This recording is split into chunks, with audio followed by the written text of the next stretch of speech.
Can I play with madness?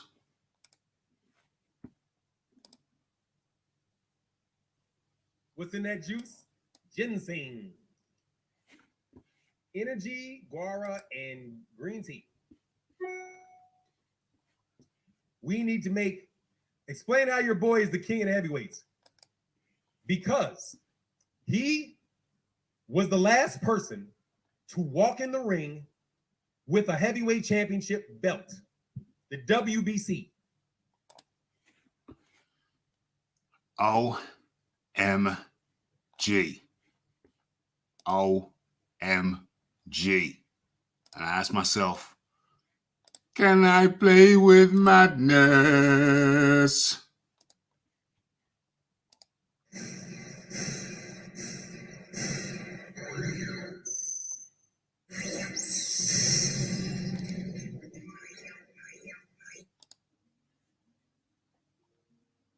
OMG. Some madness there. Well, wait, start the show. Let's get the mic resituated. What a way to start the show. With some crazy shiznicks. I just simply could not pass up. It's madness, I tell you. It's madness, I tell you. A lot of people aren't going to catch that first time around. People takes a couple minutes, takes a few minutes for people to populate the area. So I guess I shall bust that out. I shall bust that out again during the course of the show. Pretty soon, actually, when people get up in here. And first things first, let's drop the link. Boom, boom, boom. Okay, and let's just get the screen right. Let's get the screen right. Boom, boom, boom. Is that it? Yeah, this is the one. Okay, centralize that. Okay. Uh-oh. So I got two different things on the screen. What's going on? What's going on? Let me make an adjustment. I think I know what that is. I need to get rid of that. Boom. And introduce this. Let's get it in. Let's get it in. Let's get it in. Let's get it on. Boom. Boom. Okay. Is that what I want? Is that what I'm after? Let's stop sharing. Let's see how this looks. Bring it up.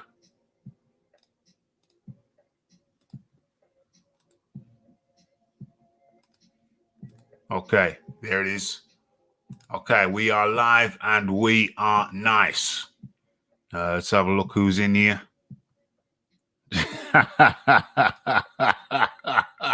Safe Bud, you're about to trash the Chicanos for the Ruiz PPV.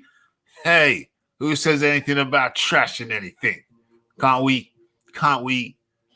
talk? Can't we talk about these matters? Can't we talk about these things?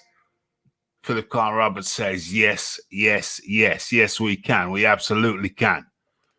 What's going on up in here? Yes. Big up the puns. We got to talk about these things, Saif Bud. You see the link in the chat. Don't tarry. Put your earphones in and jump on in. Okay, who else we got up in here? We got what's this? White Revis was PPV. White's was what? White's not won anything past vacant British title. Don't think Ruiz is amongst the most undeserving. OMG. There's Eddie Hill's contribution right there. White versus Rivas. He's got White on his mind. Eddie Hills is a White hater and a Joshua hater. I don't know why. Don't know what's up with Eddie. Okay. Saif Bud up in the building. What's going on, Eddie Hills? We got the Kenny. Kenny's up in here.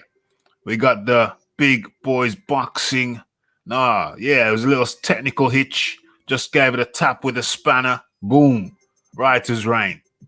Writer's reign. Just a little tap with a spanner. That's all it took. Who else we got here? Can't wait. Can't wait. Bargain. It's chief support to Wilder versus Zelenoff 2. Oh, Zelenoff. OMG. OMG. What's going on here? What's going on here? Okay, so let's get into the menu.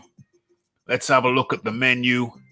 Let's have a quick look. See what is the menu. Okay, so Ruiz versus Arreola. We kick off with Ruiz versus Arreola.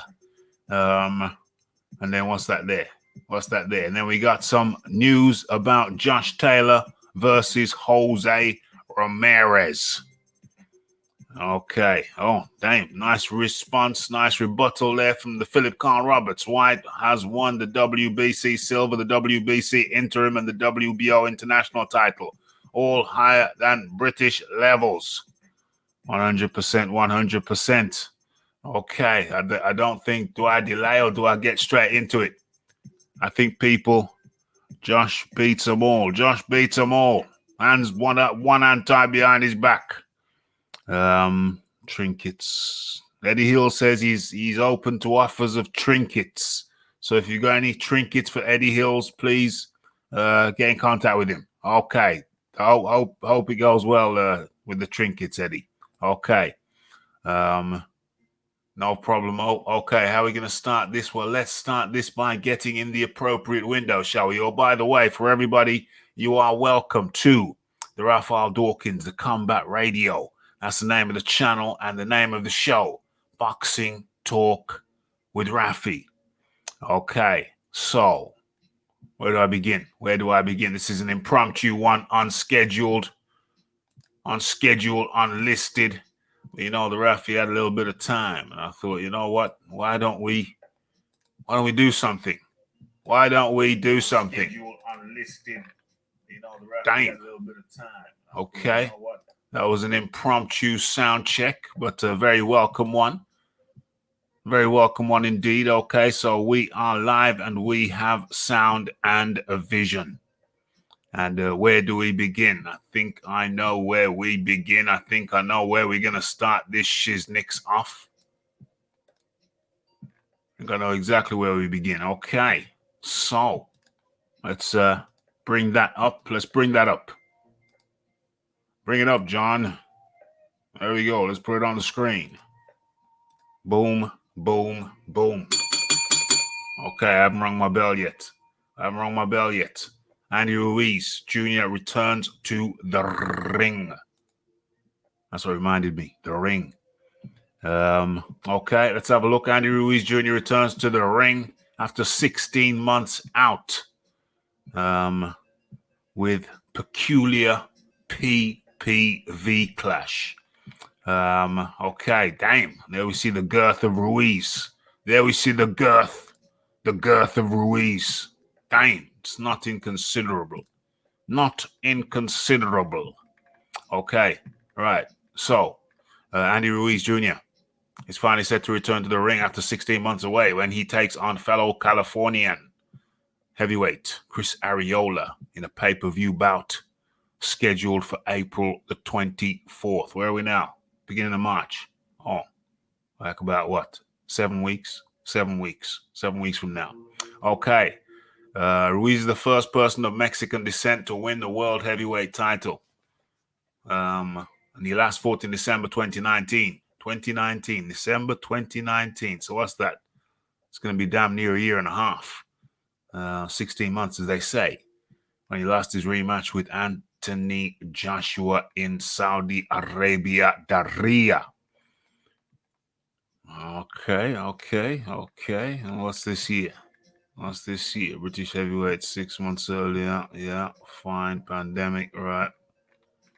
It's an intriguing matchup between two Americans. Okay, so it's going to be an intriguing matchup between two Americans, the Mexican Americans. As Chris Arreola, I believe, is also of Mexican heritage. Okay, so what's going on here? There's no word on who will broadcast the fight in the UK, but over in the States, the card will be shown live on Fox Sports. And will come with a price tag. Of the two Americans, you could perhaps make an argument that Ruiz Jr. being worthy of a PPV billing if he was fighting another highly ranked. Yeah, well, this is it. This is it. If he was fighting another highly ranked heavyweight, then yeah. But Arreola, who is himself out, has been out for 16 months, out of action, also coming off a loss. So it's two fighters coming off a loss. One of them, yeah, he's got a bit of a profile in the form of Ruiz Jr. Okay, he got the lucky ticket, took his chance, and then fell victim to the, I don't know, what is it? The paella? What do you call them things? The burritos. Andreas the Punch Ruiz fell victim to the burritos, as we see around here, this area, around the girth. You know, really and truly, look how soft he is. Look how soft he is. What other sport? I'm sure there are a few. But what other sport could you, other than darts, could an athlete just simply not train enough? Or it's the heavyweights as well. It's the heavyweights. You know, the heavyweights think, I can come in with a little bit more girth. I can eat that I can eat that more, that, what do you call those, burritos? Pass the burritos. I can eat another one. That's no problem. I burn it off in the morning when I go jogging. Yeah, so it's peculiar. It's peculiar. What's going on here? Arreola.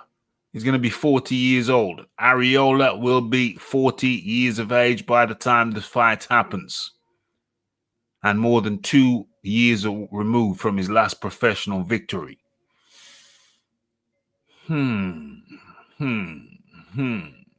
Yeah. Highly peculiar. Highly peculiar. Okay, let me get into the chat and see what the people's is saying. Oh yeah, where's the link again? Let me put the link. Let me pin the link. Where is it? Let me put it in and then pin it. Put it in and then pin it. Boom, boom, boom, and then pin it. Pin the message. Message pinned. Bing. Marveloso. Marveloso. Okay, so let's get into the chat with this thing. Where are we? I think the winner. I think this PPV will be a tester for Ruiz's popularity. It may do okay with two Mexicans, but what else is on the card is the question. That's a big question. And that's the key thing here. That's the key thing here. How is this going to fare? I think the pay-per-view, what's the pay-per-view over there? What's the pay-per-view? Is it in the article? I think it's something like $50. Is it like $50? Correct me if I'm wrong. Where are the Americans?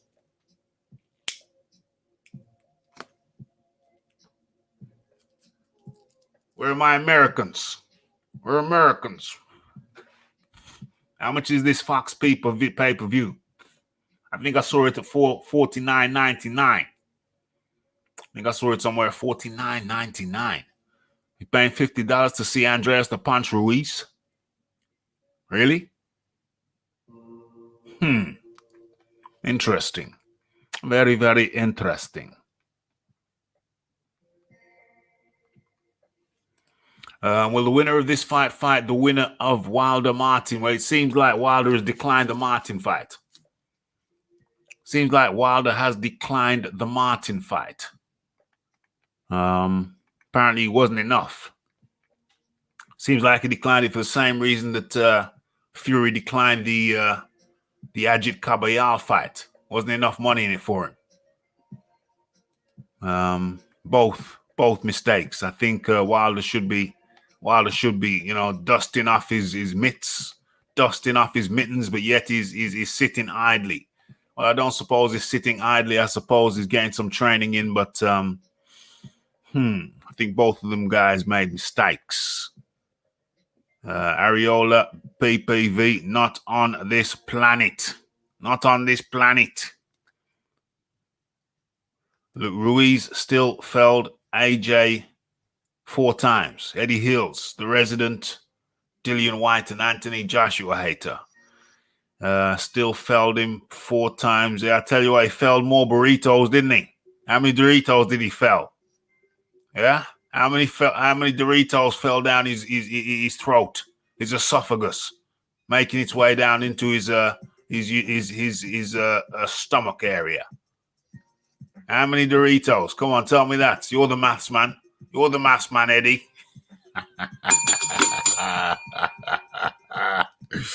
Okay. Where are we? What's going on here? What's crack-a-lacking? Ruiz was too busy pouncing about rather than spending time in the gym. I mean, holy hell. Holy hell. You get the chance of a lifetime.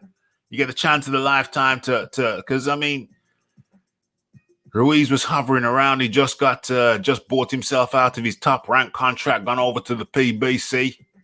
Or Al Heyman bought him out. The money wasn't good. The money wasn't good. He was getting by, but the money wasn't good. Got a wife and 5 kids. And then out of the blue. What's his name? What's the Big Belly Miller? Test positive. And then Luis Ortiz declines to be the stepping guy. Luis Ortiz, who's always ready, goes from home to the gym, then to school to pick the kids up, and then back home, and then back to the gym, and then back home again. That guy? Apparently he wasn't ready. At 6 weeks, 7 weeks at that time. I think it was 6 weeks at that time. And then he wasn't ready for the opportunity of a lifetime. And then they're looking around for another guy. Then Ruiz drops his name in the hat. He had a fight 5 weeks. He just come off a fight a couple of weeks ago. Yeah. And a couple of weeks prior. And the fight was in 5 weeks' time. He snapped it up like a snapping turtle when you wave a lettuce in front of its mouth. Or better still, a carrot. Snapped it up like a snapping turtle. And then what happens? He only goes and wins. Wins the golden ticket. He gets $5 million that time. Next thing you know, Humble Andy has a metamorphosis. Humble Andy has a metamorphosis and he turns into, we're the A-side now. Yeah, we call the shots now. We calling the shots. I want 50 million. I want 50 million. Fight AJ again in the rematch. Because we're the A-sides now. Next thing you know, how Humble Andy goes out of the window and is replaced by, we're the A-side now. And what does he do? Squanders the opportunity. Eats his way out of the championship.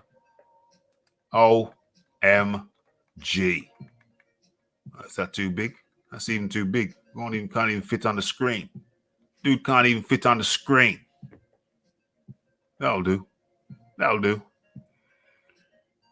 Okay, let's have a look. Yeah, all that punching around. Yeah, and that was my point. Thank you for reminding me. That was my point. Sorry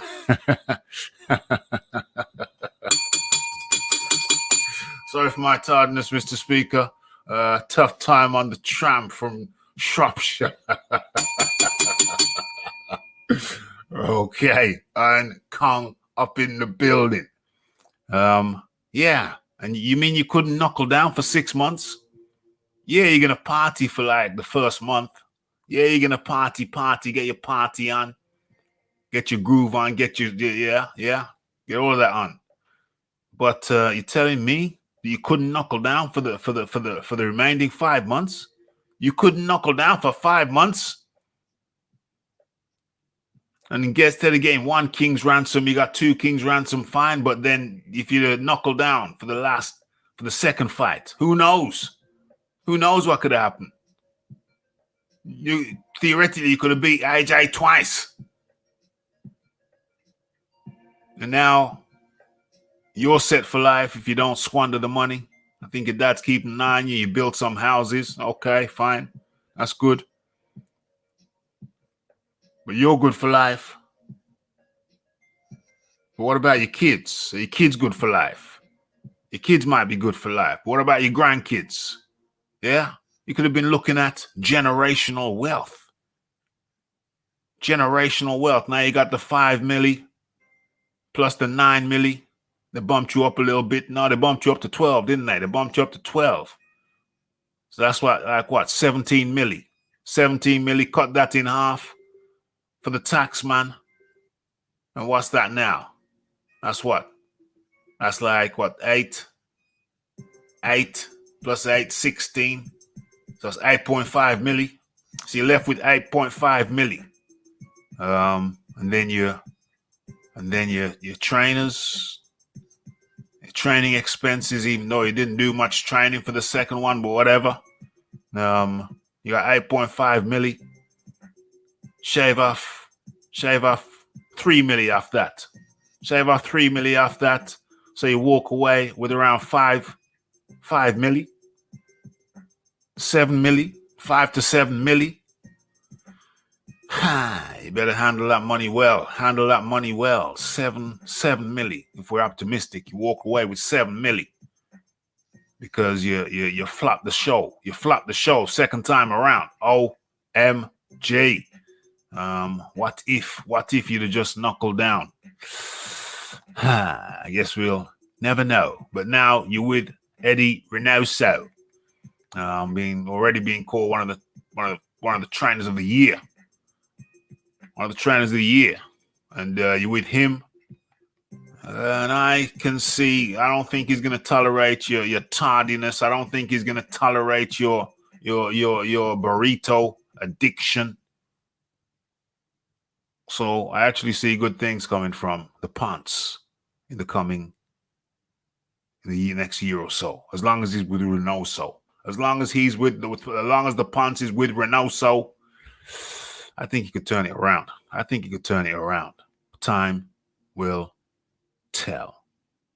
Okay, so let's have a look. Damn. What? PPV 75 minimum? You sure? I thought it was cheaper with Fox. Damn, that's crazy, man. Usually 75. Damn.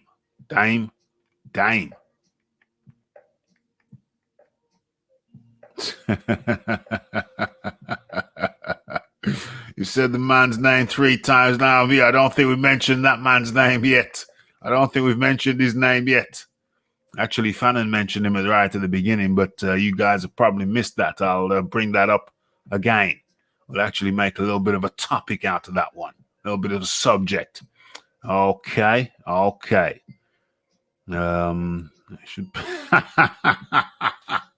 They should pay Ruiz versus Arreola in chicken bones. OMG. This will still do better than the Clarissa Shields pay-per-view. Yeah, I mean, damn, who's going to buy that? I mean, damn, good luck to her. Maybe there's a bunch of women. Somewhere who love the Shields, who love the Clarissa Shields. Good luck with that, Clarissa. Good luck with that.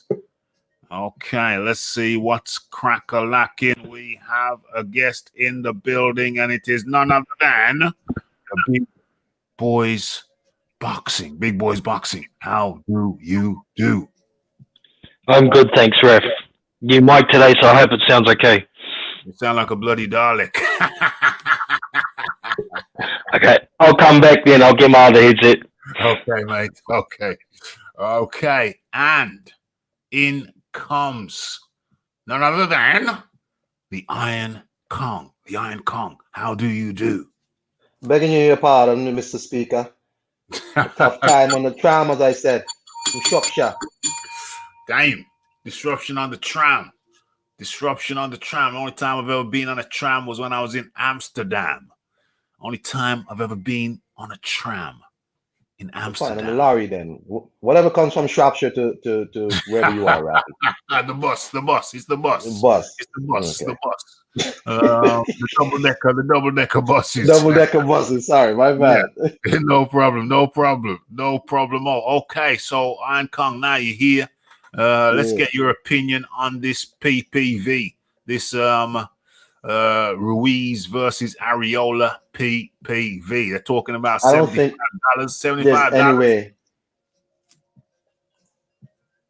I don't think there's any way they make a pay-per-view. I don't think PBC has enough gall to make a pay-per-view. I think they'll do like what they did with Deontay Wilder and Brazil, where they were going to make a pay-per-view.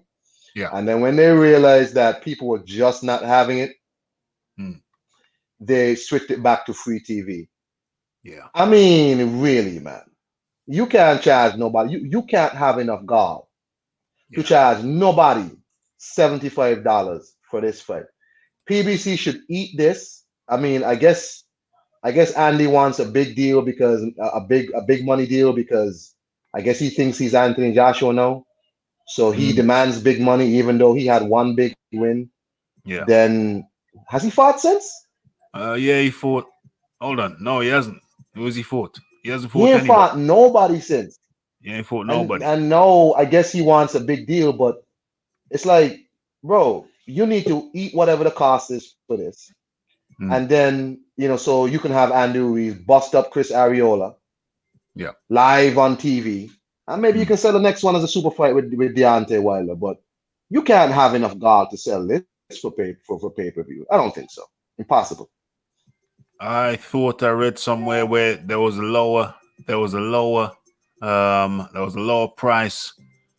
There was a lower price for this pay-per-view, but I'm being assured by people 75 minimum, including an American. 75 million. I mean minimum for a pay-per-view. And I'm struggling to understand who the hell is gonna want to pay $75 to see Andreas the Punch Ruiz go up against Chris the Humanities Arreola. Big Boys Boxing. Hopefully this sounds better. Yeah, it sounds a lot better. It sounds like you sound human. You sound human again. Well, Rafi, sorry, hold on, Big Boys. Rafi, how come you didn't ask Big Boys for a breakdown of that huge mega fight? Hey, it's coming. It's coming. We're warming him up. We're warming him up. The Higgins card. Oh, go ahead. We're warming him up. I'm not just gonna hit him with that. I'm gonna kind of, just give him a little softball first. Big Boys Boxing. Big Boys Boxing. Are you still with us, my friend? I'm still here, man. Let's clear the throat. Let us, give me a take on this this thing here, this PPV of Andreas the Punch Ruiz versus Chris the Walking Humanities Arreola. I'm kind of wondering if it's even going to be the main event. Damn. I'm wondering whether maybe Wilder v. Martin might be the main event for the card. Wilder that would make sense. That would make it to be pay-per-view then. Wilder v. Martin. Yeah, that would be that would be a nice little doubleheader. I wouldn't have a problem with that. I wouldn't have a problem with that. Obviously, I'm not paying $75, you know what I'm saying? But I wouldn't have a problem with that, watching it the next morning. Yeah. But I don't know. The Mexican market, a lot of them do like to support their fighters, so it could be just a bit of a test to see the popularity of Andy Ruiz. But at the same time, it could be because Andy Ruiz is asking too much money for them to be able to put it on free TV. They have to put it on pay-per-view to be able to pay him what he wants, or potentially what he wants. He could be in for a hell of a fright when he doesn't get paid bugger all. Yeah. Who wouldn't get paid bugger all? Andy Ruiz, if he's insistent that it has to go on pay-per-view because what he's being offered for free TV or subscription-based TV isn't enough, well then he's got to take the chance on pay-per-view. Yes. And I think it's probably a case of him overvaluing himself, and he's going to get a wake-up call. I wonder if he's going to get the same wake-up call that old Wilder got when he was told the price for the Charles Martin fight, when he reputedly shook his head in disbelief and walked away. Quite possibly. Yeah. Diddums. How do you see this thing playing out, Iron Kong? How do you see this Arreola, Ruiz Arreola, and the Deontay? Have you spoken about Deontay Wilder versus Charles Martin? Word around the campfire is that Deontay Wilder turned down the Charles Martin fight because there wasn't enough Monai in there. I thought Charles Martin was injured or something. Nah, Charles Martin ain't injured. No. Well, No? yeah, I heard the talk about Deontay wanting like double figures, double million figures to fight Charles Martin, and it just speaks to this level of delusion that Deontay might have. If that is the case, where you think you're gonna make 10 million plus for Charles Martin, you're a delusional cat. I'm saying you did your first pay-per-view when Tyson Fury came over there and dragged you out of obscurity. Yeah. And the first pay-per-view wasn't even a big seller. It took the second one. Yeah. For Tyson Fury to come back, for you to sell over, I think it was like 700,000, maybe if that. You know what I'm saying? And bro, you ain't fought since then. You know what I'm saying? You just at home, you're either hiding, you pop your head up out the gopher hole to make a couple of excuses, you pop your head back down. You know what I'm saying? So if he was really asking for 10 plus million or more for that fight, that's a different level of delusion. And him and the Pants deserve each other, if that's the case. Who won the Pants? Wilder and the Pants, because could you imagine the bargaining table? Who would be the bigger name? The Pants or Wilder? Oh Lord. That would be who's A side? That would be it'd have to be Wilder. It'd have to be Wilder. You know, even I would say Wilder. But the former unified champ. But the Pants would have a different view. But I say 5 years. I say 5 years as the WBC champ and 10 defenses. However weak they may have been, 10 defenses. I'll say that trumps one. That trumps. The guy never defended. The guy never successfully defended his belt. To me, a champion is a champion, not when he wins the belt, but when he successfully defends it. And Ruiz never successfully defended the belt. He won it once, never successfully defended. Phil Walker is up in the building. Yeah, the link's pinned, my friend, and I've dropped it down on the bottom again. Yeah. Well, Rafi, I'm saying whenever Ruiz fights Arreola, you already know the selling point of this is going to be the man who beat Anthony Joshua. So the Pants and Deontay Wilder are going to be relying very heavily on Anthony Joshua. Yeah. They've relied, Wilder did that in the past. And you have to sell this fight against Arreola. That's the only selling point about Ruiz. Ruiz don't really have much of a story before Joshua, right? He lost a close fight to Joseph Parker, which I thought he won. And other than that, what else? So, in my opinion, the Pants is A side because he's a unified champ, beat the king of the heavyweights one time. Yeah. And then ate turkeys before the weigh-in. Dame. Who's the A side, Big Boys Boxing? Who's the A side if Ruiz went up against Wilder? Wilder would be the A side for me. Like you're saying, he was a champion for what, 5 years, somewhere there. And he defended his belt. successfully 9 times or 10 times. Yeah. So he's got to be the A side. Andrew Ruiz, he beat a unified champ, but he never defended it, so it could be classed as a fluke. So, Never defended it. yeah.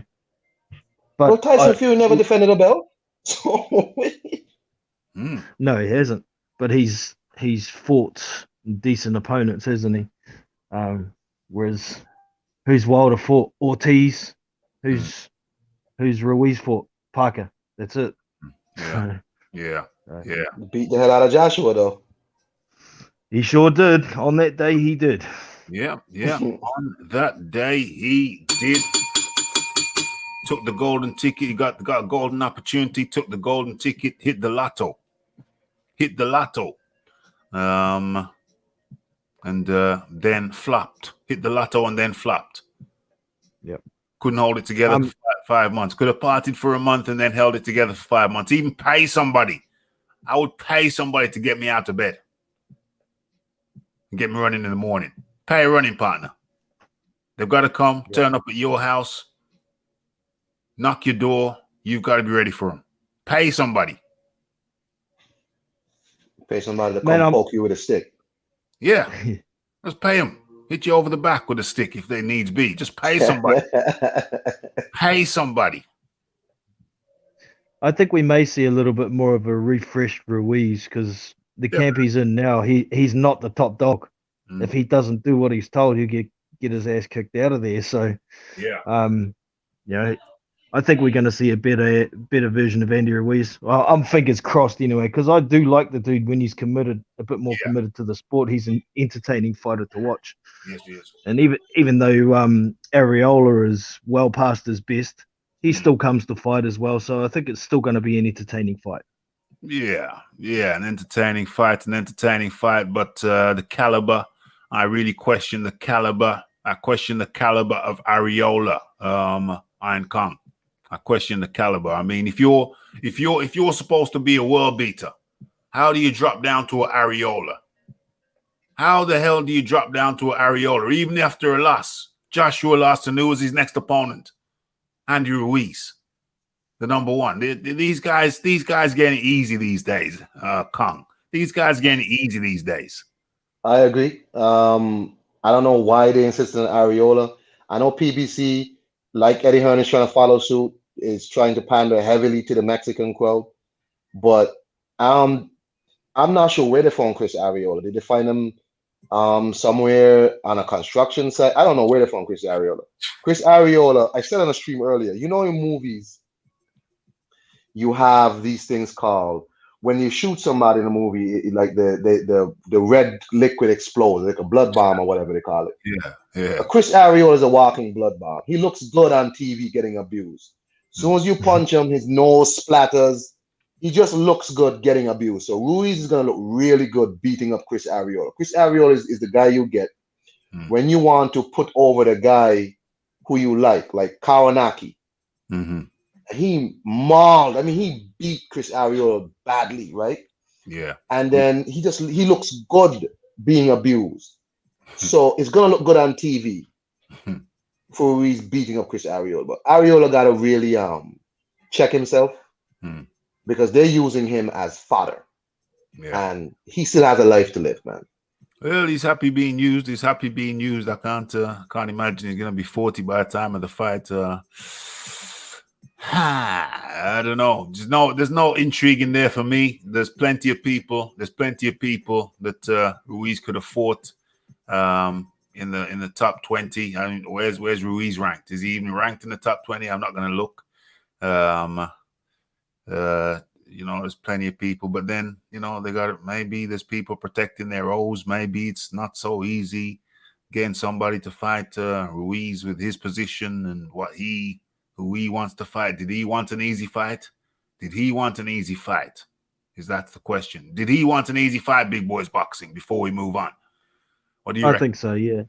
He's said in the past that he's going to have a tune-up, and this is obviously a decent level tune-up, and then he wants to take on someone like Ortiz. So I kind of give him a bit of a pass because the shape he was in, the mental state he was in after Joshua beat him.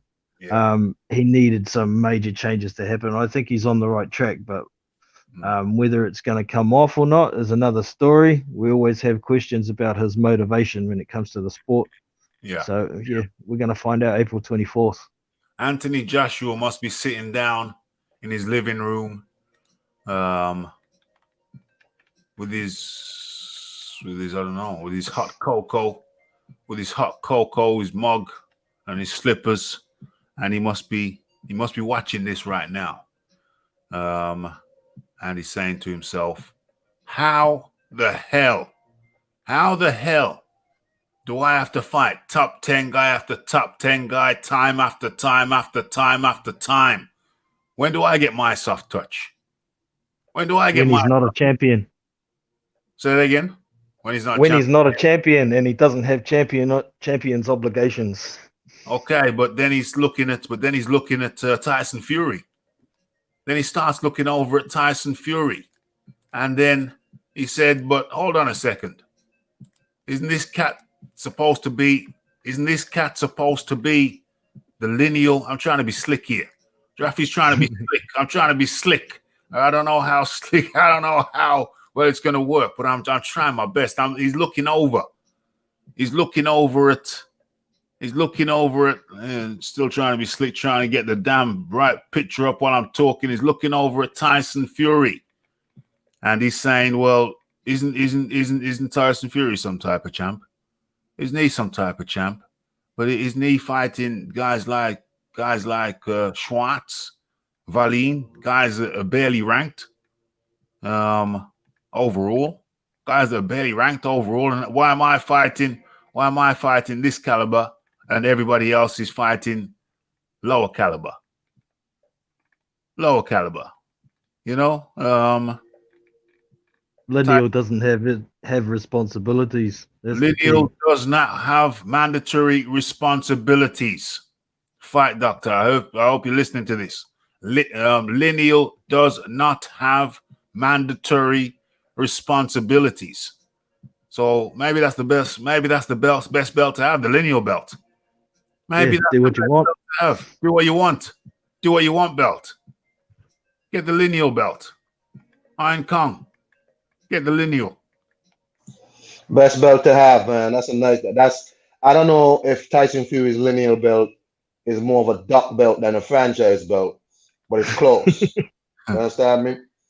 I don't know. I think it's not in Anthony Joshua. Anthony Joshua, like how you say, Rafi, I'm not here for a long time. I'm here for a good time. Anthony Joshua doesn't seem to be here for a long time in boxing. The way he's kind of had his career, he was pretty open to being fast tracked. He was ready. He's like, yo, let's just go. Let's just roll the dice. Let me see where I'm at. Let's just go. Right? A lot of these dudes out here, you know, you got Tyson Fury out here want to fight Ajit Kabayel in a defense, right? And he's supposed to be some, as you say, you know, the baddest man in boxing, heavyweight, whatever. It's for some people anyway. And these are the type of characters you want to fight out of everybody that Top Rank has influence with. Ajit Kabayel, I'm saying, you know, it's just disappointing. But Anthony Joshua is not going to get any easy touches. I don't think he wants easy touches. I think Anthony Joshua wants to be remembered as somebody who really fought the best, and he's done that thus far. He's fought the people that's been put in front of him, and those are top 10 people, champions, all these people. These are the cats out here ducking and dodging and using smoke and mirrors, you know. But whatever, man. Anything you got to add to that, Big Boys Box? You want to add to that before we move on? Yeah, man. Anthony Joshua has his goals. He's a legacy hunter, whereas the other fighters mainly seem like money hunters. Like Tyson Fury wanting to fight Ajit Kabayel, that's just an easy money fight. It's not going to give him great legacy in real boxing fans' eyes or anything like that. But Anthony Joshua has fought almost all of the top 10 fighters, and the ones he hasn't fought have been offered fights with him, and they don't want it. So you can't blame the man. And like Kong said, in it for a good time, not a long time. Yeah. He wants to achieve his goals, become undisputed, become lineal as well. And I don't think we'll see too much of Joshua after that. And I don't good think for so. him, man. Good for him. Good for Could you him. imagine Anthony Joshua saying, "You know what, man? I'm gonna fight Ajit Caballero"? What? No. People would be. I mean, People would be appalled and amazed. And what's happened to Joshua? Is Superman been replaced? Remember that? Remember that Superman episode when there was an imposter? Or did I imagine that? There was two Supermen. One was real and one was a fake one. Did I imagine that? Bizarro. Yeah. Maybe I only dreamt that I saw that film. Maybe it was never actually made. I don't know. Okay. No, there was a Superman arc where there were fake Supermen. Yes, I think I've seen that. Yeah. Have they swapped? Have they swapped? Oh yeah, they've already said it though. They said Anthony Joshua was cloned. They've already said He was cloned. They've already said that one time before, so they might say it again. He's being cloned. Wants to fight Ajit Habayal on Rafi. blood. You got some you and Big Boys got people in the chat upset now, the Wilder fans, you know what I'm saying? Really? Wait, let me have a look. Okay, James Jameson up in the building. Very tardy, very tardy of James, very tardy. What we got now? Wilder didn't want to fight AJ. Understand you're a huge AJ fans, but please keep. Are you crazy? Are you? Hold on. The link is in the chat at the top, but let me put it in again. Right down. How's it go? The bottom. I could have fought Joshua for way more money, but I blessed Tyson Fury. Yeah. I put food on Tyson Fury's kids' plate because Tyson Fury was poor, so I fought Tyson Fury instead for less money. Knockout Boxing 86 TV. What part of this statement do you not understand? I could have fought Joshua for more money, but I fought you. I fought you for less money. Now, you need to be a man of your words and fight me. Be a man of your word. Be a man of honor. Hey, Rafi, let me slide off quickly, bro. Sorry, man. Yeah. Wait. You out? No, my kid wants some attention, so I'm gonna go talk to him. Yeah, man. Let's come back when you can. I'll be back, bro. Yeah, man. No problem. Yeah. So And I'll be back in one. I just got to check on mine. No problem at all, mate. Come back when you're ready. So do you remember that Knockout Boxing 86 TV? The link is in the chat. Do you remember that? Do you remember Wilder admitting that he ducked Anthony Joshua? Do you remember that? Do you remember 100 million? 100 million. The zone offer could have been up to 120 million. I'm taking the lower number. 100 million. Do you remember the 100 million that the zone offered to Deontay the Bronze Bomber Wilder to face Joshua? And he declined. He walked away. He said, well, they wouldn't tell me how much Joshua was making. And that was unacceptable. So we walked away. Do you remember that?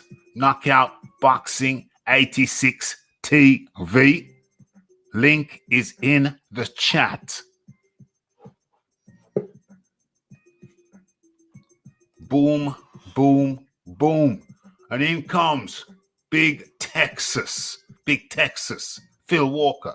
How do you do? What's up, fellas? Can y'all guys hear me okay? Loud and clear. Biden seems to have improved your internet service. Nah, my internet always been good, man. That's some other American, man. I don't know. Okay. How you doing, Phil? I'm doing well, man. I'm doing well. I wanted to chime in on this here topic you guys were discussing. Speak on it, bro. Speak on it. Well, absolutely, man. I definitely disagree with that fight being a pay-per-view, but I will say this. I don't know who else is on that card. Now, if they can, if they have the ability to stack that card with, several other good fights, it may turn out to be a successful card. But if Ruiz is the headliner, I really just don't know how that's gonna fare for him. I mean, that's just my opinion. I'm not sold on the Ruiz fan base just yet because let's be honest, we don't have any data.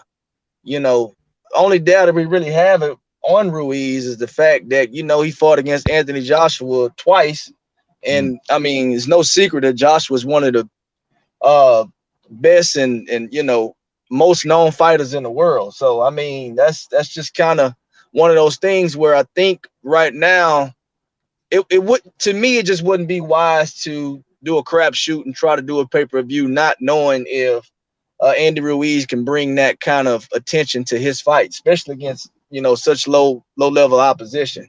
And that's just my opinion on it. Yeah. So in a nutshell, what's your position in a nutshell? Man, in a nutshell, I do like the fight for Andy Ruiz. I think it's a smart decision considering he hadn't fought since he fought against Anthony Joshua. And I mean, let's be real, he got embarrassed against Anthony Joshua. He wasn't in shape against Anthony Joshua. Look, just like we have questions about Ruiz, I think the people who support Ruiz have questions about Ruiz. Ruiz has questions about himself, his dedication. This is why he's so confused about what it is that he does for a living, and that's box. You understand what I'm saying? So, a fight with a guy like Arreola, I mean, that's cool. I don't see an issue with that, considering his circumstance at the moment. Now, it's a totally different scenario when you talk about people paying real money to watch this, not knowing who else is on the card. I'm probably going to watch it because, yeah, I'm and then I'm really excited about seeing. That's just the way I feel about it. I don't know what these guys are thinking at the moment, but I don't know, man. They're pretty smart businessmen. They've been doing this for a long time. Maybe they know something that we don't know. Maybe they are going to stack the card. No clue. But maybe they're going to stack the card. But we just got to wait and see. That would be a thing if they stack the card. That would be a thing. That would be something to behold. Okay. Yeah, so, we just gotta wait and see, man. Wait and see. The waiting game. Okay. Oh, and look, man, hold on. Real quick, I also want to say this, man. Joshua's had some soft touches, man. I mean, Molina, that's a soft touch. Molina, that's a soft touch. Carlos Takam, that's also a soft touch. I mean, was no soft touch for anything. Did you see his fight with Joseph Parker? That was man. Hey, look, man. Carlos Takam is absolutely a soft touch. Absolutely. I mean, absolutely not. Let's hold on, Ralphie. Hold on. Let me ask you a question though, because I like to stick to facts. When has Carlos Takam ever put himself in position to become a mandatory for any sanctioning body? Takam never. I'll answer it for you. I'm gonna make it easy. Never. He's never done that ever. He tried the shot against Joseph Parker was the IBF final. Nah, he's never put himself in position to become a mandatory for now one of the sanctioning bodies. Is that not a fact? IBF final eliminator. His fight with who was it? Joseph Parker was the IBF final eliminator. But I mean, but that's still not the mandatory. Well, it's still a final eliminator, though. It's a final eliminator. But yeah, a final eliminator is still not the mandatory spot. But it is a final eliminator. It means that you've reached a level where you're one fight away from a title fight. That's still not the mandatory. That's still. Hey, look, man, look. We gon' hold on, man. Hold on. We gonna refute the facts right here. That's semantics. Because if you get to put yourself in a position, then you're fighting in a final eliminator. That's pretty much a pretty damn near to being a mandatory. Not quite. So let me ask you something. How many? Let me hold up, Ralph. Let me ask you something because I'm gonna stick to these facts. How many final eliminators did Jamal Charlo fight for the WBC to get the fight with Canelo Alvarez? How many final eliminators did Jamal Charlo have to fight? I don't know. You tell me. He fought two. He fought two final eliminators and was willing to fight a third. Hold on. He fought two final eliminators and was willing to fight a third final eliminator before Canelo took the franchise belt and he got elevated. Yeah, but so hold on, Ralph. Hold on. So what you based off what you're saying, a final eliminator is not necessarily a direct shot to your next fight being a title fight. And then on top of that, this still not the mandatory. Whoever wins the final eliminator typically gets the mandatory slot. So you still have to win in order to get it. So let me ask you, I'm gonna ask you again. What mandatory has Carlos Takam ever put himself in order to get a title shot? Zero. Well, what? Zero. But what you were saying about the eliminators before, there's eliminators and there's final eliminators, two different things. The final eliminator is the last one before you go for a mandatory, before you're mandatory.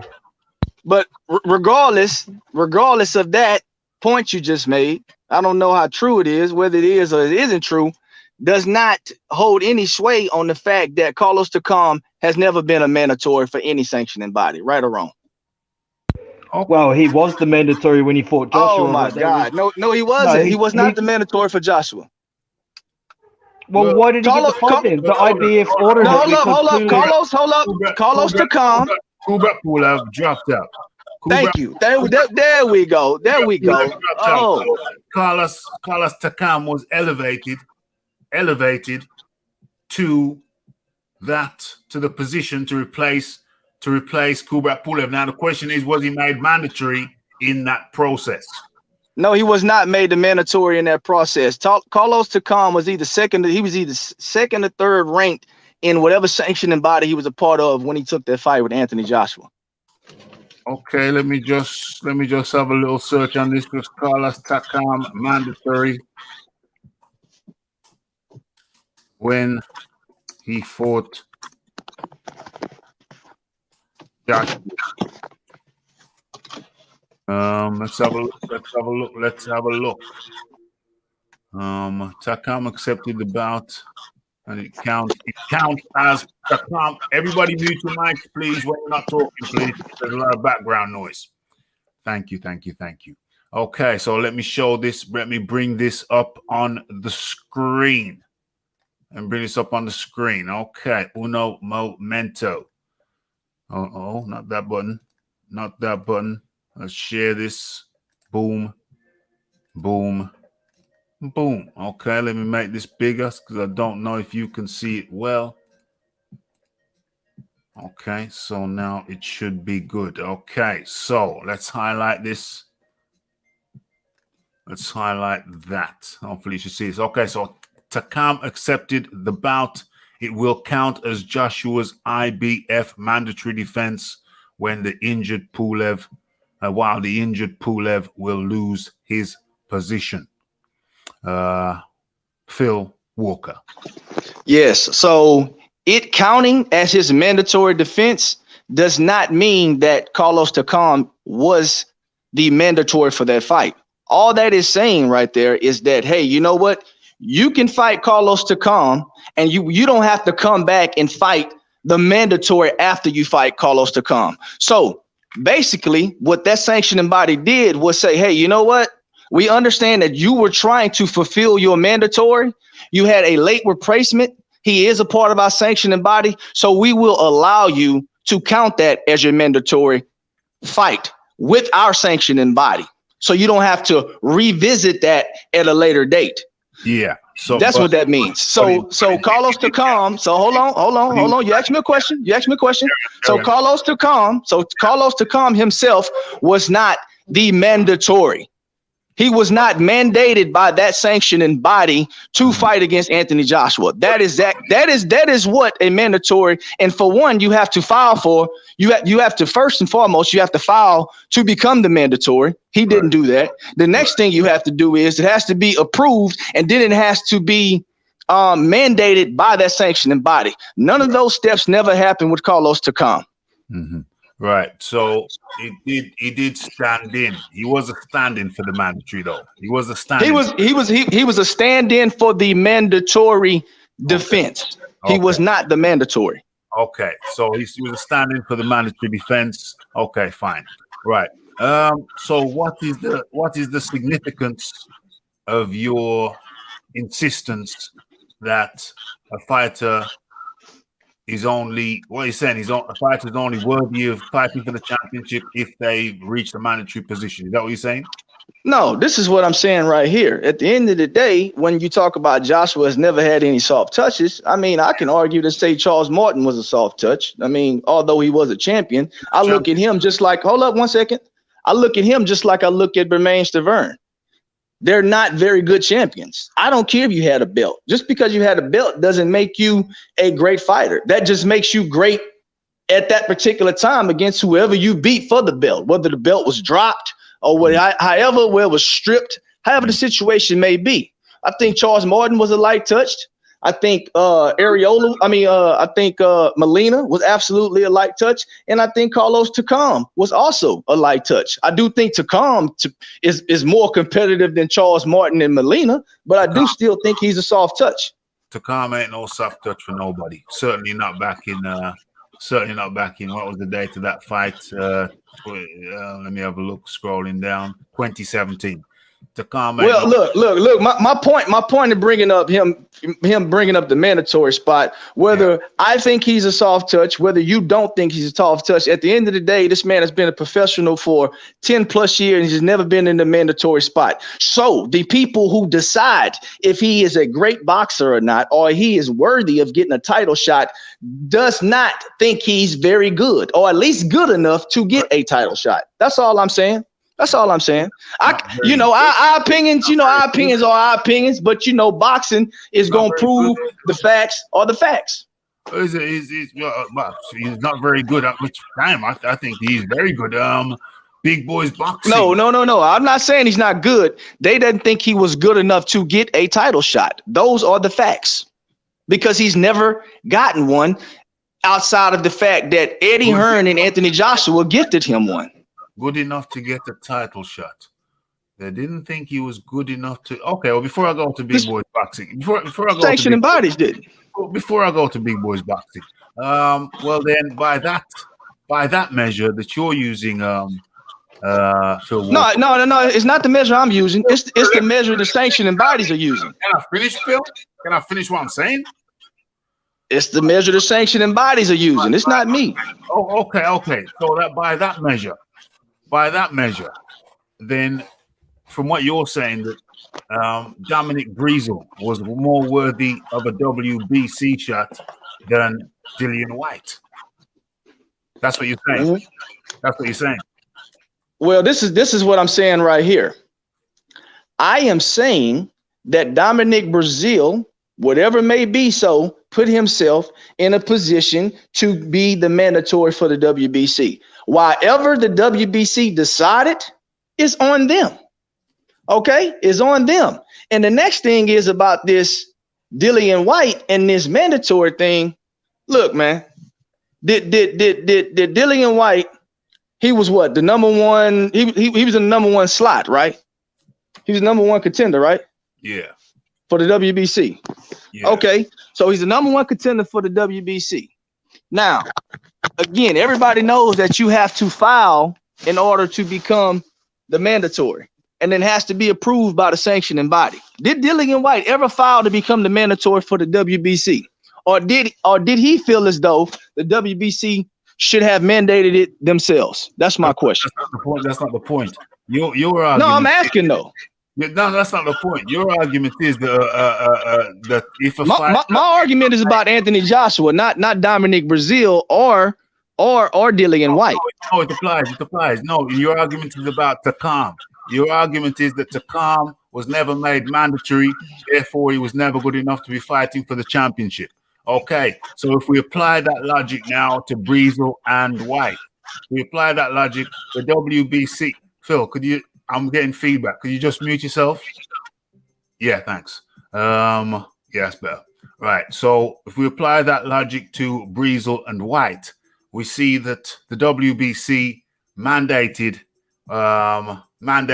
Breezel, but did not mandate White. So that's the flaw in your argument. That is the flaw in your argument, because clearly White was higher accomplished, more accomplished, better caliber fighters. He's the better fighter. Yeah, better caliber fighter. But he was not mandated by the WBC, whereas Breezel was. So that's the flaw in your argument, my friend. Phil, not necessarily. So basically what I'm telling you is this right here. Okay, my point is this right here. Anthony Joshua has had light touches. I'm not finna sit here and go back and forth with people about whether he's had a stellar resume year to date. I'm not going to do that. But what I won't do is I won't sit here and say that he hadn't had light touches, because he absolutely has had light touches in between the Povetkin's, the Dillian Whites, the Vladimir Klitschko's, and all those great guys, the Joseph Parkers. I'm not finna sit here and act like that the guys in between there, the Molinas and the Charles Martins and these other guys, wasn't light touches. I mean, they're just not very good fighters. It's not a knock on Joshua. I mean, he did what he was supposed to do against each and every one of those guys. He stopped them all. Last I checked. Since he become champion, I really can't see, where are we? Trying to look through his record. And since let me pull this up.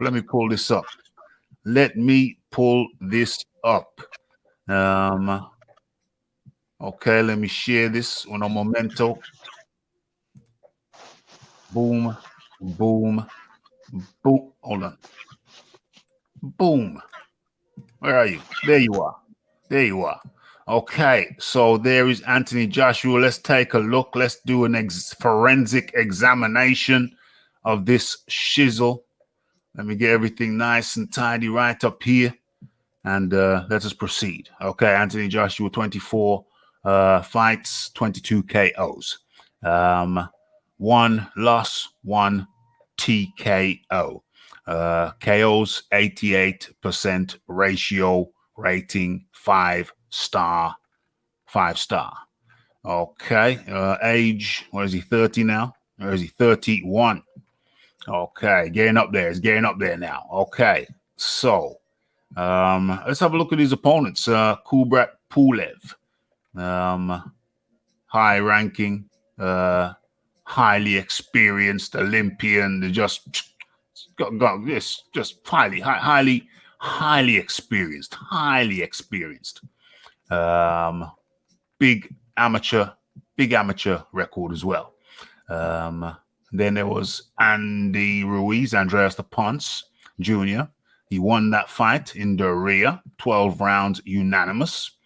5-star fight. The previous fight, Andy Ruiz Jr. lost TKO in the 7th round. That was a very controversial time period where he was supposed to fight Big Belly Miller, and then Luis Ortiz was offered the fight. He declined, and then Andreas the Ponce Ruiz stepped up. Okay, so before that, Alexander Povetkin, gold medalist, Olympic gold medalist. Ralphie, just we got the history on him. Let's WBA. I'll go through quicker. I don't want to. Yeah, I got it. I don't got nothing to say about them guys right there. Joseph Parker, WBO world champion. And then let's ignore Carlos Takam for a second. before Carlos. Oh man, hold on, man. Why you Hold on. I'm coming back to him. Okay, so before Joseph Parker, let's skip Carlos Takam for a second, was Vladimir Klitschko. Okay, so then in the context of that, we have Carlos Takam. So we have Vladimir Klitschko, Carlos Takam, Joseph Parker, Alexander Povetkin, Andreas Stepanc Ruiz, and Kubrat Pulev. So let's count them. 1, 2, 3, 4, 5. All highly ranked fighters, unquestionably. And most of them have been world champions. Yeah. And then we have Carlos Takam, a solid fighter, no joke. Took Anthony Joshua to the 10th round. He ain't no clown. He ain't no joke. Before that, Vladimir Klitschko. Joshua finished him in the 11th round. No joke. And before that, okay, you got Eric Molina. Okay, he's just a guy. He's just a guy. Hey, look. Hold on. Then you got Dominic Breezel. Fair enough, just a guy. Then you got Charles Martin before that. That was no pushover in the press. People was thinking about that. People talking about in the press. Some people had Charles Martin, said Charles Martin were going to win. Nobody knew what was going to happen in that fight. We can't sit back in our armchairs now and pretend we all knew Charles Martin was going to get demolished. That is not the case. Are you serious? And before, okay, I'm gonna let you go. I'm gonna go after you. And before that, Big Boys Boxing's after me. And then before that, it was Dillian White. That fight went to the 7th round. That was highly competitive fight. And so what we got in here? What we got? Where's the weak touches? Dillian White wasn't a weak touch. Charles Martin turned out to be a soft touch, but he was a champ. So whatever. Dominic Breezel, yeah, he's just a guy. Eric Molina, just a guy. So after that, we got 1, 2, 3, 4, 5, 6, 7. 7 tough fights before that. And before Dominic Breezel and Charles Martin, you had Dillian White. That was a 7th round thing. Big Boys Boxing. Big Boys Boxing still here? Big Boys Boxing might be away from the mic. Here I am. Okay, yeah. In comes Big Boys Boxing. Okay. All right, so I don't think anyone actually said that Anthony Joshua has not had any soft touches. Personally, myself, if I was to put them in order, I'd say since he was champion, Eric Molina was the softest touch. Carlos Takam was the 2nd. Dominic Breezel was the 3rd. Joseph Parker was the 4th. And pretty much the rest of them are about in the same nutshell. Yeah. But the mandatory being fulfilled by the IBF, even though Carlos Takam wasn't the mandatory, to me, that's neither here nor there, because a mandatory is a mandatory is a mandatory. If it's fulfilled as the mandatory, then it should be the mandatory. Yeah. But the fact is, however it was worded in the article, it was fulfilled. They never said he was the mandatory. They never said he wasn't either. The Dominic Breezel mandatory situation, he obtained that through threatening legal action. So I don't put any weights in that mandatory position. The WBC had to cave, and Dominic Breezel did what he did to get that position. You know, if I was in his situation, I probably would have done the same thing. Yeah. But unfortunately, it didn't help Deontay Wilder's proof of skill or proof of being a champion, because Dominic Breezel was like a fake mandatory, and that's just what it was. So yeah, all in all, I think Anthony Joshua's got the strongest resume by a decent amount to any heavyweight that we've got at the moment, and that's just how I see it. So there you go. Fair enough. All right. All right. So first and foremost, I'm not talking about Deontay Wilder right now. That's the first thing. I don't care about his fight with Brazil. I don't care about. You mentioned Deontay Wilder. Big Boys Boxing just mentioned Big Deontay Wilder. Okay. All right. Okay. So let me keep going. I'm not talking about Deontay Wilder right now. I'm talking about Anthony Joshua and a comment that was made earlier that Anthony Joshua is a legacy chaser. He hadn't had any soft touches since he's been in. He's been trying to do this. And he's hold on 1 second. He's a legacy chaser. He hadn't had any soft touches and all this other kind of stuff. Now, nobody said that. Carry on. Nobody said that. Nobody my said he God. has not had any soft touches. Nobody said that he hasn't had any soft touches. I did say he's a legacy chaser, though. So Ralphie, Yeah. and I'm gonna need you to do this on live because I know how you like going live. When you go back and you play this back. Phil Walker's a friend of YG. Everybody just saying. Yeah, So look, when you go back and you play this live, okay? I mean, when you go back and you listen to this, I want you to come on live and I want you to say, Phil Walker, Mr. Phil Walker, I apologize because it was absolutely said, 110%. You know what I'm gonna say when I listen back to it? I'm gonna say, Mr. Phil Walker, here is the timestamp where we talked about this, and nobody said that Anthony Joshua had never had a soft touch.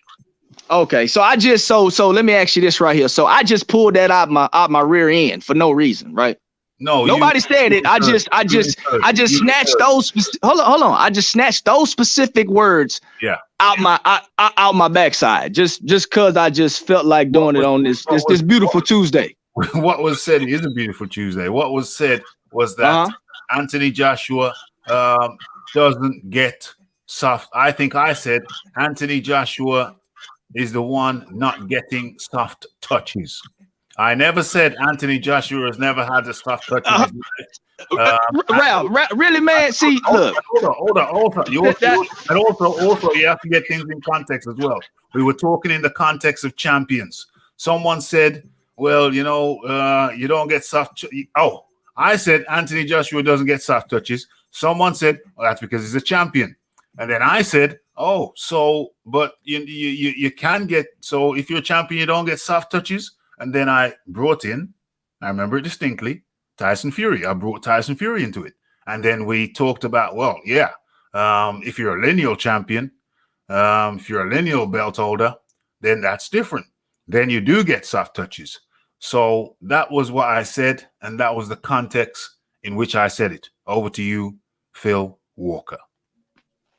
Ralph, I'm gonna be honest with you. What it sounds like is you saying Anthony Joshua hadn't had any soft touches. Okay. No, now hold on. I got you. You just hold up. You just broke it down and however you wanted to break it down. But I was listening in, and it appeared that you and the guys who were on the panel before I got here had suggested that Anthony Joshua hadn't had any soft touches. Now, no, incorrect. Hold on. Yeah, carry on. Hold on. Yeah. And I just said it appeared that you guys had made that suggestion.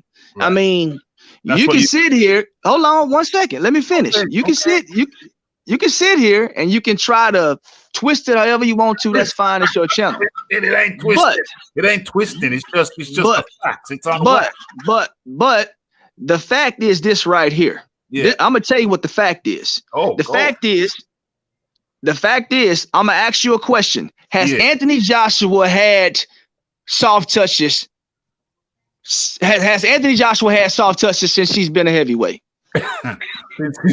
Yes. Since he's been a major contender. Hold up, because I'm a dead this right now. I'm a dead it. Since Anthony Joshua has been a major contender. Coming with it, people. Phil Walker, come with it. Come on, Phil Walker. Come with it. Since Anthony Joshua has been either a major contender or a champion, has he had soft touches? No, make this question clear. Make the question clear. You kind of, make it clear. The question is clear. Since Anthony Joshua has been a major contender, or since he's been champion, has he had soft touches? Since Anthony Joshua has been a champion, has he had soft touches? Is that the question? Or or a contender? Because he was still a contender against Dillian White, was he not? Well, okay. So the question is, since Anthony Joshua has been a contender, has he had any soft touches? Is that correct? Okay, yeah, we can roll with that. Let's roll with that. That's correct. Okay, so that's the question I'm answering. I just like to be clear. You know, I like to be clear with these things. Okay, so my response to your question is as follows. Since Anthony Joshua has been a contender, he has had soft touches. Okay. Yes. That's it. Is he chasing legacy? Absolutely. I think he is. Yeah. I do think he's chasing a legacy. I do think he has a stellar resume, but I won't be naive to the fact that he has had some soft touches. I do think he's an outstanding boxer. Nobody said he hadn't had soft touches. So you came in. I heard that, but you know, if you say that, you, Phil Walker, came in on a false understanding. Well, hey, look, I came in with knowing exactly what I heard, but hey, if you say that's what it was, that's fine. I'm not gonna go back and forth with you about it. You've already said that Joshua. You've said that Joshua. You've said that Joshua has had soft touches, and I'm cool with that. I'm fine. I can move on from that now.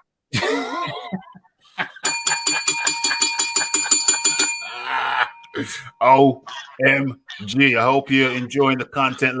Just Phil, just when you're not speaking, my friend, just mute your mic because I get the feedback, you see. Thank you. Folks, I hope you're enjoying the fare that we're bringing for you on a Tuesday night over here in the UK, probably Tuesday evening over there in the US of A. And it's, what is it? It's probably a Wednesday morning down there in the Southern Hemisphere in New Zealand. Okay. So what are we saying? I think we've had a couple of people fall off.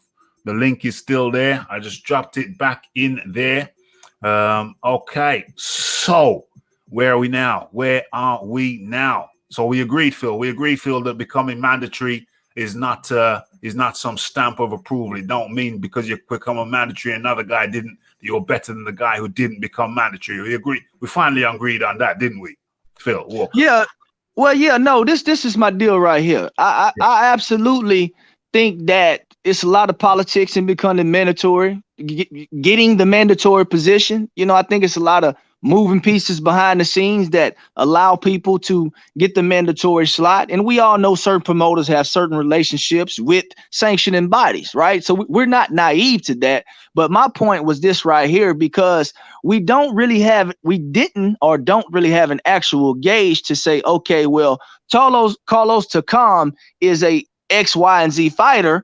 But what I can do is I can prove that through a sanctioning body standpoint, they never felt him worthy to get the spot. That's the only point I was trying to bring out. Doesn't mean that he's less or more talented than the fighter that got it. You understand what I'm saying? Because again, it's politics involved. And we all know throughout the history of boxing, there are people who have been deserving of shots who were overlooked and passed over by other boxers who were lesser than them for political reasons. Do we not? We know that. We know that is so, don't we? Phil Walker? Yeah, I don't disagree with that. All right, cool. Cool. So that's clarified. We got that clear. We've cleared up every point. Now, Knockout Boxing 86 TV says that 50 million means nothing to y'all. The offer Wilder accepted before Fury came into the picture means nothing to y'all either. What do you make of that comment, Phil Walker? Yeah, I'm trying to figure out what is he saying? He's saying the 50 million means nothing to y'all. The offer Wilder accepted before Fury came into the picture means nothing to y'all either. I mean, what is he saying? Like, I don't get that statement. It's kind of garbled. 50 Knockout Boxing TV. It's kind of garbled. It's a kind of garbled thing. It's kind of hard to understand what you're trying to say. What's this? Knockout Boxing came over here to check y'all out. Very disappointed. Good luck to your channel, though I'm out. Well, yeah, I mean, what you get over here, my friend, as you just heard right there, is that people come in, they bring up a point, we debate the point in a gentlemanly manner. That's what you get over here. I don't know where you're from. I don't know how you do it over there, but that's how we do it over here. And it's a high point of the art when you get people from different parts of the world who come together to discuss and debate boxing topics. So if you're not into discussing and debating topics, remember I dropped the link in the chat. You ducked out. Let's get that clear. I dropped the link in the chat and you ducked out. Knockout Boxing TV, 86 TV, you, my friend, are a duck. Very, very simple. Let's not try and sugarcoat it. Don't go around it. And don't try to pretend it's something that it's not. Because that's what it is. I dropped the link and you ducked. Tucked and ducked. That's the reality of the matter. Long and short of it. Let's not try and pretend it's anything different from that, my friend. Okay. Where we at? I'm way behind. I'm way behind. Boom, boom, boom. So where we at?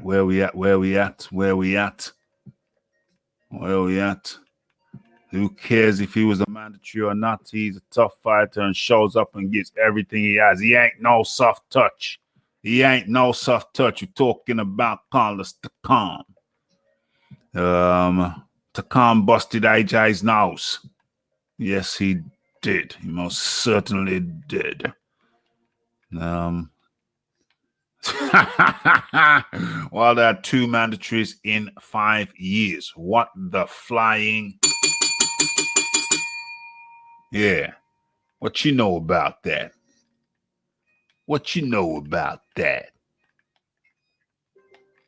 Okay, I missed out on a lot of shiznicks.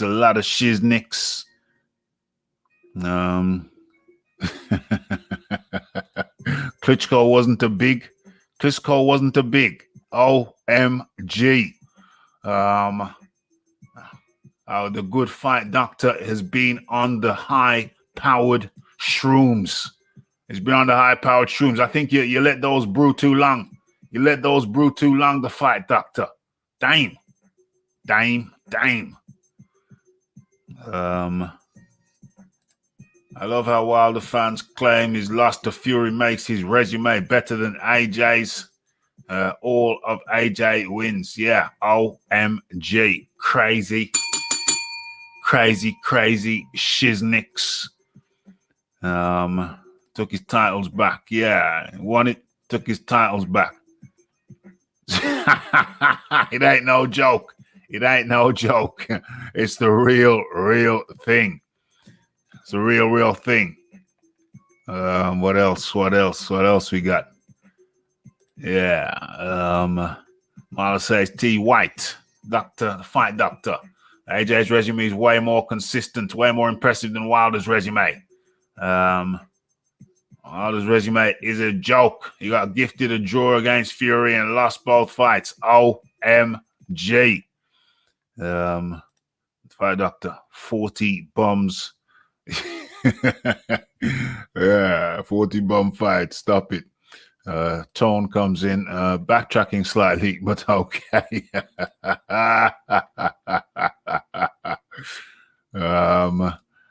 Big Boys Boxing says, right, I've been back for a look, and nobody said Anthony Joshua hasn't had an easy touch.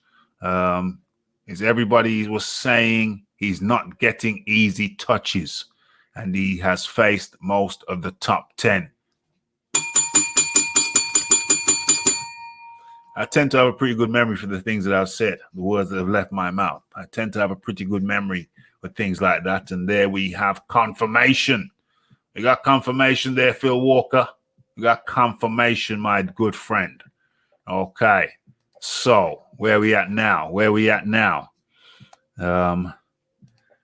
Francesco Pianetta was KO'd in 1 round by Ruslan Shagaev. But went the distance with Tyson Fury. OMG. And you know what? We've reached the 1 hour, 30 minutes mark, and I think that's highly appropriate. There were other things that I want to say. Matter of fact, rat-tat-tat-tat, I'll get this one out there. I'll get this one out there since we're here. Since we're here. OMG. OMG. Phil Walker. The return of Phil Walker. Phil Walker, how do you do? Yeah, man. I'm back. I had to take a quick phone call, man. You know, I'm always down for a good boxing chat. Well, we've just had confirmation, Phil Walker. I got some bad news for you, bro. We've just had an independent adjudicator listen back to the section that we were talking about, and nobody said that Anthony Joshua never had easy touches, my dear fellow. I just listened to it myself, and can they put the timestamp in it as well? I just listened to it because actually when I jumped on the chat, it was about 10 minutes before I jumped on when that statement was made. So I just went on ahead and listened to it myself, and you know, and I don't know who said that, but they might need to go and, you know, recheck that again. You want to check it again? It's just been checked, my friend. It's just been checked. It's just been checked. They might want to. Yeah, I checked it too. Yeah. So I don't know what makes his maybe I don't know what makes his sound different than mine, but yeah. So yeah. It wasn't said, my friend. It wasn't said. You have my assurances. It wasn't said. It wasn't said. You have my assurances. Yes, Big Boys Boxing. Much appreciation. Thanks for your participation. Much appreciation. Okay, so what's the last thing? Because we're closing this thing out, but I don't want to close out without giving you. I might as well actually show this. Might as well show this. Can't go into as much detail as I might have done, because come to the end of the show, the time I had designated for this show, we've come to it. But let's just bang this one out anyway, since you're here. And let me go through the article with you. Okay, so Josh Taylor and Jose Carlos, do they normally call him Carlos? Listen, Jose Ramirez agreed to world title unification bout. Okay, so Scotland's Josh Taylor will fight Jose Ramirez in a world title unification bout on May the 20th. Phil, just mute your mic for me, my friend. You got some background noise there. Thank you. Okay, so so the fight will take place on the 22nd of May. Where are we now? March, April, May. Wow. April, May. Yeah, it's coming up. What's that? 2 months? March, April, May. Well, it's more close to 3 months, but anyway, coming up very shortly. For a 12, like in about 10 weeks. Yeah. Scotland's Taylor, age 30, is the IBF WBA champion at super lightweight, while Mexico's Ramirez, 28, holds the WBC and the WBO belts. Okay, both men are unbeaten, with Ramirez having won 17 of his 26 fights by knockout, and Taylor claiming 13 KOs from his 17 bouts. Okay, what does this say? I'm excited. It's been finalized and it's over the line. I can't wait to get in there for the biggest fight of my career. Fighting for the undisputed title is something all boxers dream about. Fighting for the undisputed title. I want to highlight that. Fighting for the undisputed title is something that all boxers dream about, or should I say all boxers should dream about. Ramirez said, I look forward to making history by becoming the first boxer of Mexican descent to hold all 4 major world title belts. The venue and the undercard are still to be announced. Damn, Ramirez looking hella chunky. Looking hella chunky in the face. Damn. I hope he don't go overboard on the burritos. You know what I'm saying? Josh Taylor looking kind of svelte, but damn. Looks like Ramirez has been on the donuts. OMG. What, the Krispy Kreme donuts? The Krispy Kreme donuts, is that that's what it is? Okay, I think it was worth us staying back for a couple of seconds longer. Just to get this one out there. Phil Walker, your thoughts and observations, feelings, emotions at this time with this announcement of this fight. Yeah, man. I'll be honest with you. I think it's an outstanding fight. It's an excellent fight. I'll be real with you. Josh Taylor kind of reminds me of how, and I'm talking about the perception, right? How it seemed like it seems like he's always kind of the underdog going into the fight for whatever reason, right? Against a lot of guys, he was the underdog, but he just keeps proving people wrong time and time again. And I respect him as a fighter. He's gained a fan to me. I'm a big fan of Josh Taylor. And as far as Ramirez is concerned, he's really, really big for the weight class.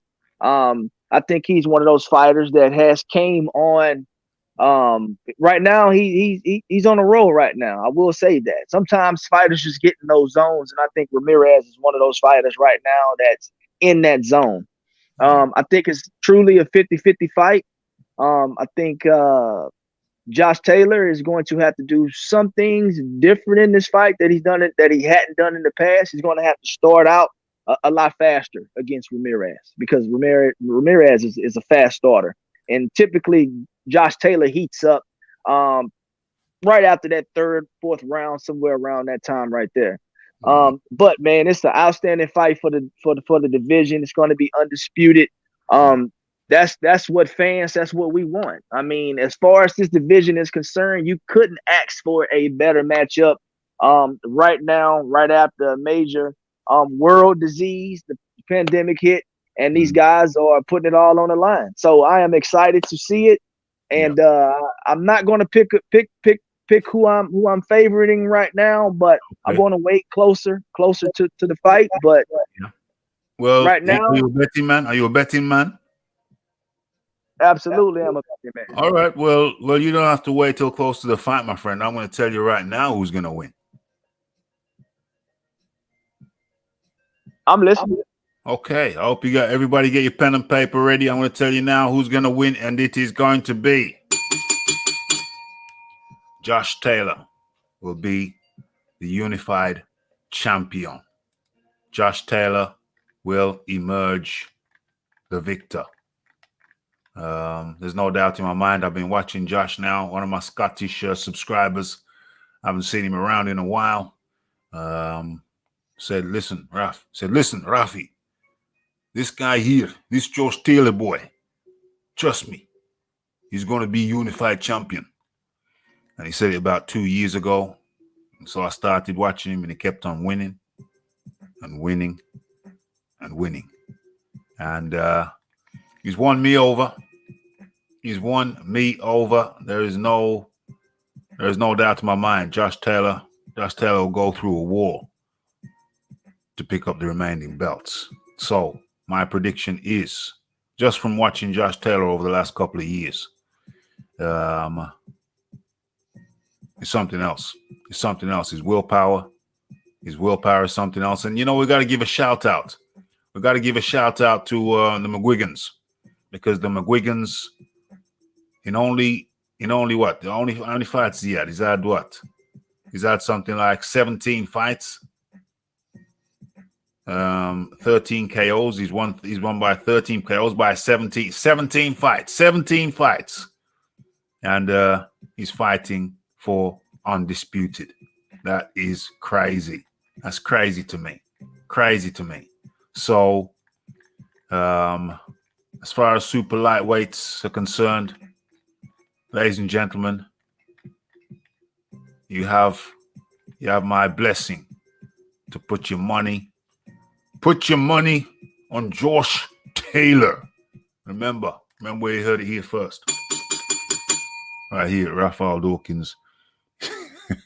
Yeah, it didn't come out right. Put your money on Josh Taylor. Put your money on Josh Taylor. That's what I'm saying. And you know what? We've run over by 10 minutes. I had 1 hour, 30 minutes in my mind, but we ran over. But you know what? We had a sparkling show. It's another sparkling one. I just was in the mood. It wasn't scheduled. Monday, Wednesday, Fridays are the scheduled days. Monday, Wednesday, Fridays are scheduled days, but I just felt in the mood. I mean, last night we didn't talk much boxing. We still got some boxing in there, but it was more boxing politics. It was me and YG talking boxing politics.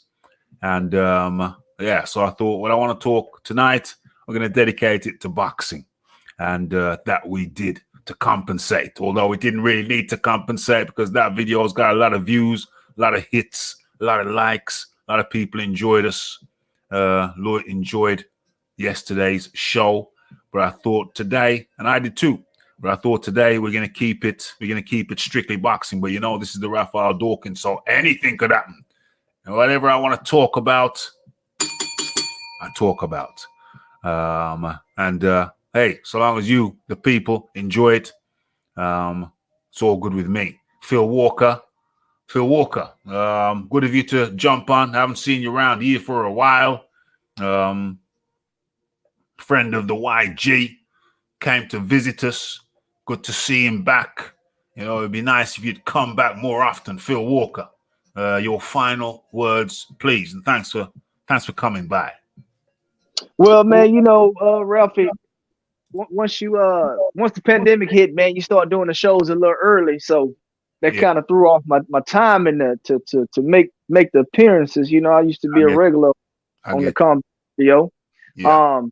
But you know, at the end of the day, man, I had time today. I saw you guys were going live. Of course, I'm subscribed, so it popped up in the notifications. Always willing to support.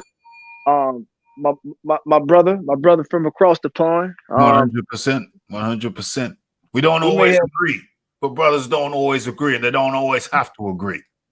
Exactly. You know, like I say, man, it makes for good content, right?